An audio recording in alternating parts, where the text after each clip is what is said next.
Is the Warriors dynasty over? Uh, that's just kind of like something I've been seeing recently, talking about how the Warriors and they got to break the team up, break up what they got going on, and I definitely don't think that their dynasty and their core and what they got going on is over. I think just the fact that they're superstar, they franchise guy Steph Curry still in his prime, still playing at a high level. Like just that in of itself, gives you a chance. At contending for a championship, and then you still got. There's been a lot of hoopla, a lot of talks about Klay Thompson and his productivity in recent, this in recent times. My personal opinion that it's just been a lot of just talk and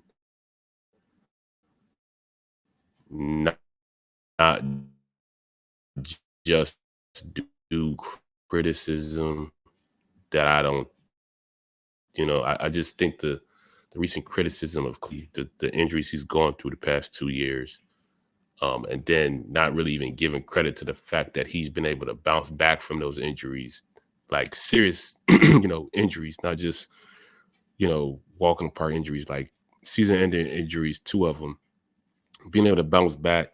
He's played very good games. He shot at a very high level. He's had multiple 30-point games. We're gonna say that Klay Thompson's, playing maybe at the level that he once was in his prime days. Probably not, right? But in terms of Klay Thompson's ability to be productive, hit threes, still defend guys, again, maybe not at the highest levels, not, every night Klay Thompson's guarding your best player, but he can still defend, he can still hit threes, you know, good guy to have in your locker room.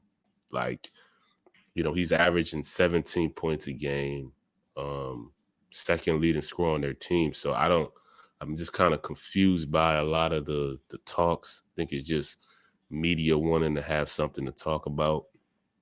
But Clay's still a good piece. Um, if you want to use him as a guy off the bench, I mean, if it helps you win, hey, do it, Warriors. But I still think Clay can start on this Warriors team, can start anywhere else on an NBA team. He's still at that caliber of a player, in my personal opinion. Then you still got Draymond. Um, you know, you can talk about his antics and, recent times and, throughout his career and stuff like that. But Draymond, I'm gonna just give Draymond his credit. Um, Obviously, Draymond went to my school. I've actually, had, some, you know, exchange pleasantries. We've had our agreements, disagreements, whatever in the past. But I'm gonna just be just honest in terms of Draymond and what he can do on the court, and you know when people talk about Draymond, and sometimes I think it gets kind of confused of like, well, what does Draymond do so great on the court? Why is it that he, you know, gets, I guess, the respect and the credit he does from a lot of guys? Um, with Draymond, he does a lot on the floor. Um, he's not necessarily gonna be, quote unquote, maybe your most talented player or the scorer of the team, the go-to scorer of the team, but he does a lot of multiple different things that help contribute to winning, and a lot of those things don't necessarily end up on the stat sheet type of thing. And so that's the type of stuff that Draymond does and brings to a team that's good. Um, Not to mention he's a great defender. Um, one of the best defenders in the league, still at this age. Um, he's the Warriors facilitator on offense. My personal opinion, I think, you can talk about the facilitators throughout this whole Golden State dynasty has been Draymond and Steph. And Steph, if need be, is the better facilitator on offensively for the Golden State Warriors.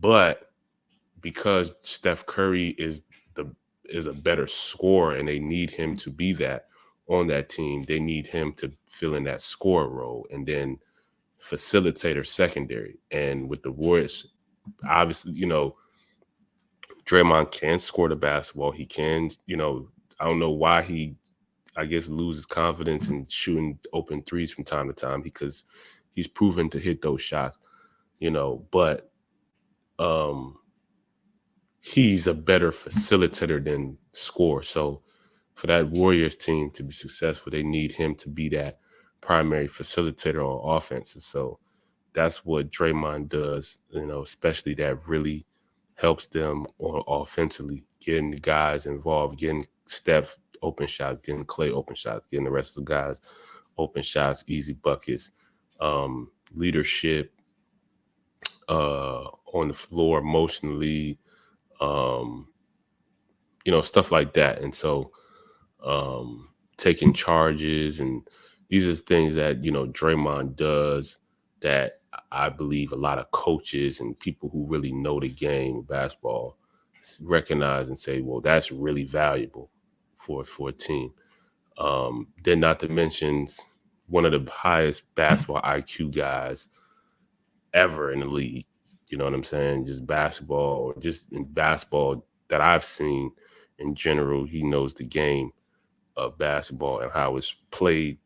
So these are the things that, when you got guys like that on your team, like it's like the Spurs when, you had Ginobili, Parker, and Tim Duncan, just that core and the chemistry that they had. Maybe they weren't necessarily as talented as some other groups, but because they had the experience and they knew how to win, especially in the postseason, that gave them a big advantage. So, you still have Andrew Wiggins, you still got Jonathan Kuminga. He's making his way, getting better. Um,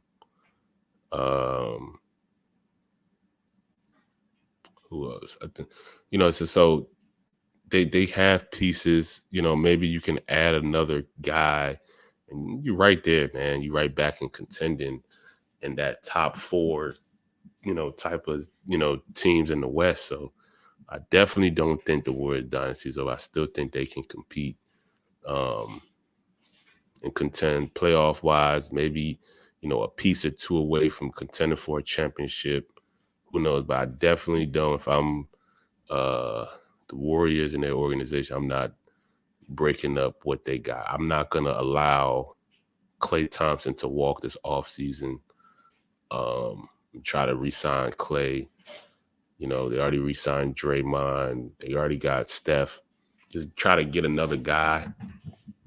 I said one or two guys away, man, from being, a favorite for contending in the West. So, um, yeah, so definitely don't think Dynasty is over with the Warriors. I've been saying this throughout the year, and just like people have been, having their, you know, getting too caught up in the moment and the feelings and stuff like that instead of just, thinking logically and you know, viewing, obviously you've seen, a lot of people don't like to learn from the past. You've seen what they've done in the past. They've contended. Um, they still got the same core group of guys they've won. So, yeah.